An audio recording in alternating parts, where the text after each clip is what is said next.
Now let's go over an example problem of palindrome. Palindrome is a specific string that reads the same when it is reversed. Some example palindromes include words such as pop, radar, race car, detartrated, or even a sentence such as grab us a fool, aloof us a bird. Now, this is what a high-level solution will look like to implement a function that checks whether the given string is a palindrome or not. At a high level, we'll have an input of type string that gets passed into a function called isPalindrome, and this function should evaluate whether the input string is a palindrome or not and return a Boolean value that indicates that. Now let's brainstorm how we can actually implement such function. And here's one strategy of how you can solve this. The strategy is to compare each pair of letters from the start and end at the same time. If they don't match, we know that the string is not a palindrome. And if those characters do match, we want to continue to compare the next pair of letters. And we want to repeat the steps until we find out the string is not a palindrome, or that all corresponding pairs of letters do match, in which case the string is a palindrome. And if we were to implement this as code, here's what it would look like. Here we have a function called isPalindrome that takes input s, and we also have declared a variable left index that initializes at value 0, and right index that initializes as the last index in this string s. And what we want to do is, while the left and right index do not match, we want to compare those two letters. If the letter pointed by the left index and the letter pointed by the right index are not equal to each other, then we know that the input string is not a palindrome, and hence return false. Otherwise, if they do match, what we want to do is we want to continue the process. This is why we increment the left index by 1 to move over to the next character, and we also decrement the right index by -1, so then we can also move on to the next character from the right-hand side.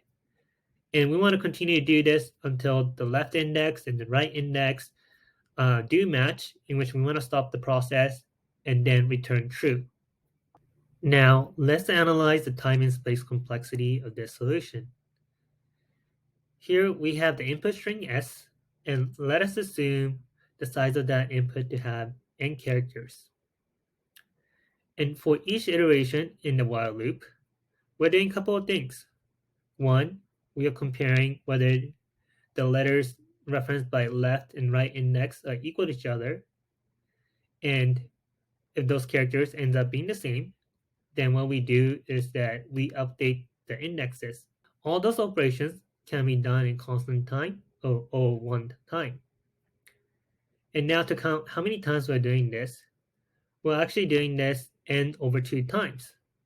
We're doing this n over 2 times instead of n times because we're updating both left and right indexes at the same time, which means that the left and right index would actually meet in the middle. Here we're assuming the input string s to have length of n. And the midpoint of that is n over 2. So this means that we're repeating a constant time operation up to n over 2 times. So overall, we end up with a runtime of O of n over 2. But remember, we have to drop any constant factors. And here we have an implicit factor of 1 over 2. So we end up dropping that from our runtime analysis. And then our ultimate runtime ends up becoming O of n. Now, moving on to the space complexity analysis. Here, we're not introducing any other data structures except for the left index variable and the right index variable. And they both only require constant space of O1. So ultimately, our final space complexity for this problem also ends up being O1. In the sample solution that we have just discussed, we actually use this technique called the two-pointer technique. What this is that we iterate through the string or array from two ends to the middle using 2 pointers at the same time. One pointer starts from the first element, or the left pointer, and another starts from the last element, or the right pointer. And this allows the corresponding pair of values to be operated on.